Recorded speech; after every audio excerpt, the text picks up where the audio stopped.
क्या प्रशांत किशोर बिहार बदलाव रैली के बाद अकेले पड़ गए हैं? और यही वो सवाल है जो पूरी बिहार की मीडिया और बिहार के लोगों के मन में कई दिनों से चल रहा है, क्योंकि लोगों को ऐसा लग रहा है कि बिहार बदलाव रैली लोगों की नज़र में लोगों की कम भीड़ आने की वजह से कहीं ना कहीं जनसुराज को एक धक्का लगा है और प्रशांत किशोर जी अकेले पड़े हुए हैं। और बिहार की जो राजनीतिक गतिविधि है, जो चुनाव को लेकर जो बिहार में गर्मा गर्मी है, ऐसे में सभी दल कहीं ना कहीं एक दूसरे के साथ गठबंधन करते हुए नज़र आ रहे हैं, एक दूसरे के साथ खड़े नज़र आ रहे हैं। लेकिन प्रशांत ही किशोर एक ऐसा व्यक्ति है, जनसुराज ही एक ऐसा दल है जो कि अलग दिख रहा है, अलग अकेला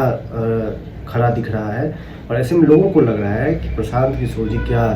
अकेले पड़े हुए हैं। तो बिल्कुल यह बात आप लोगों के जहन में आ सकती है और इस बात के लिए आप लोग आश्वस्त रहिए कि चूँकि जनसुराज अकेले दम पर अलग एक राजनीति की लकीर बिहार में खींच रही है और प्रशांत किशोर जी ने जो प्रयास शुरू किया है वो बिहार को एक अलग दिशा में ले जाने का, बिहार को बदलने का प्रयास शुरू किया है, तो कई बार ये लग सकता है कि प्रशांत किशोर जी अकेले पड़े हुए हैं। लेकिन यही उनकी ताकत है कि आज बिहार में हर एक पार्टी, हर एक नेता, आज सब लोग एकजुट हो गए हैं सिर्फ प्रशांत किशोर जी को रोकने के लिए, जनसुराज को रोकने के लिए, इस बदलाव की आंधी को रोकने के लिए। ऐसा इसलिए क्योंकि 30-35 वर्षों से इन लोगों की राजनीति, इन लोगों की भ्रष्टाचार की नीति, इन लोगों ने जो जनता को जो लूट कर अपने लिए साम्राज्य खड़ा करने की जो इन लोगों की राजनीति है, उसको किसी ने चैलेंज नहीं किया और बहुत आसानी से, चाहे वो आरजेडी हो, चाहे वो जेडीयू हो, चाहे वो भाजपा हो, इनकी राजनीति बिहार में चल रही है। और इनके साथ जो छोटे दल हैं, चाहे वो वीआईपी हो, चाहे हम हो, चाहे जो भी छोटे दल हैं जो इनके साथ गठबंधन में रहकर राजनीति करते हैं, उनकी भी राजनीति अच्छी खासी चल रही है। ऐसे में प्रशांत किशोर जब पलायन की बात कर रहे हैं, शिक्षा की बात कर रहे हैं, बिहार में बदलाव की बात कर रहे हैं, तो जाहिर सी तौर पर इन दलों का जो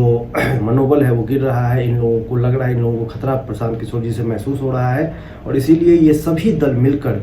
एक ही व्यक्ति को चैलेंज कर रहे हैं, एक ही व्यक्ति को गाली दे रहे हैं और वो है प्रशांत किशोर, क्योंकि प्रशांत किशोर जी ने इन लोगों की राजनीति की नींव को हिलाना शुरू कर दिया है। और धीरे धीरे जैसे जैसे चुनाव आएगा वैसे वैसे देखिएगा कि बिहार की जनता प्रशांत किशोर जी की इस प्रयास को, प्रशांत किशोर जी के इस कार्य को सराहेगी और उनके साथ आकर खड़ी होती हुई दिखेगी। वो लहर आपको बनती हुई दिखेगी जो कि बिहार चुनाव जाते जाते पूरी तरीके से जनसुराज के पक्ष में पूरी हवा बन जाएगी। इसीलिए आप देखेंगे कि प्रशांत किशोर जी अपने दम पे